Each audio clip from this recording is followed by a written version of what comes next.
Welcome to day 311 of the New Way.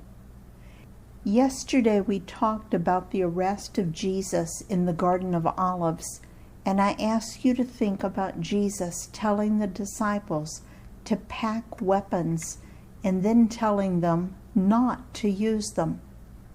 I'll reread John 18:10 and 11.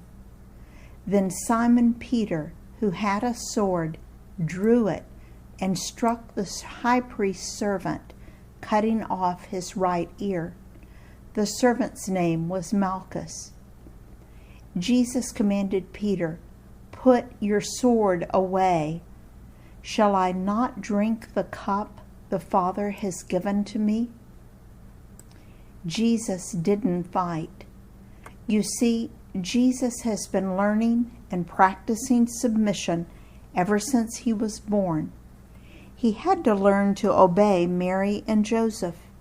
He had to learn to obey his teachers and community leaders. But his primary submission was to God. You see, he was not really submitting to these earthly authorities. He was submitting to God's will for him. This step of allowing the arrest without fighting back was really surrendering his life totally into God's hands.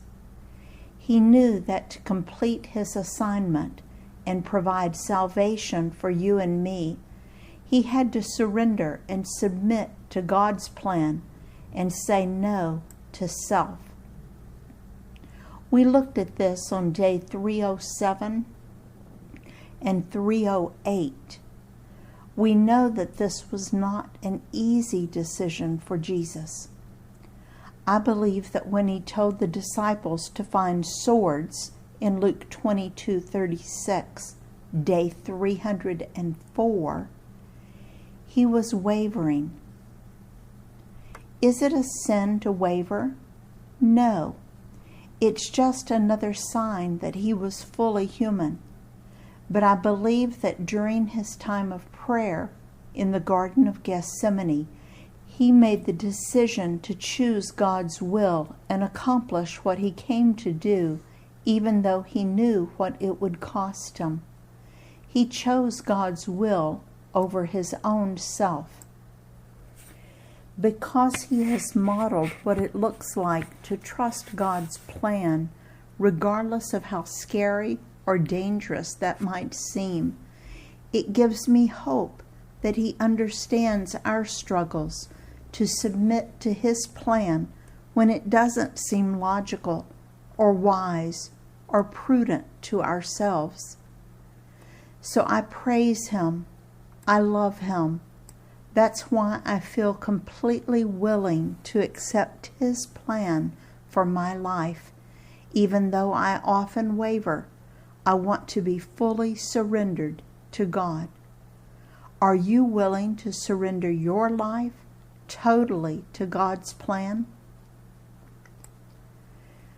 I'll read Matthew 26:55 through 56. In that hour, Jesus said to the crowd, "Am I leading a rebellion that you have come out with swords and clubs to capture me?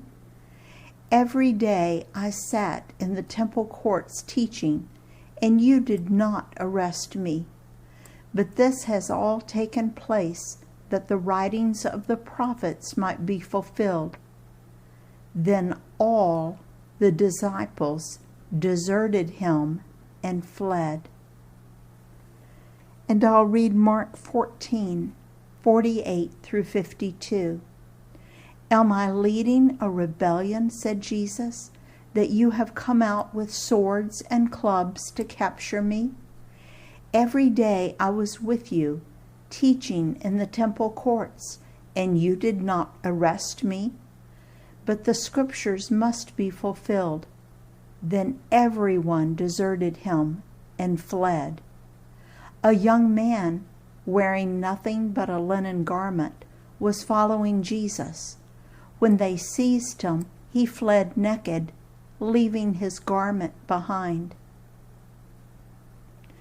And I'll read Luke 22:52 through 53. Then Jesus said to the chief priest, the officers of the temple guard, and the elders who had come for him, "Am I leading a rebellion that you have come with swords and clubs? Every day I was with you in the temple courts, and you did not lay a hand on me. But this is your hour when darkness reigns." There's a humorous incident recorded in Mark 14:51 through 52. Did you hear it? A young man wearing nothing but a linen garment was following Jesus. When they seized him, he fled naked, leaving his garment behind. Historians believe that that young man was the very young John Mark, the writer of the book of Mark. He would have been a young teenager at the time of Jesus' arrest, and he probably was the only one to know about the incident. Everyone else was too busy running to protect their own lives. How many of the disciples ran for their lives? All and everyone are the two words that I found. Jesus was left alone by the men who just hours before had sworn to die for him. His best friends deserted him.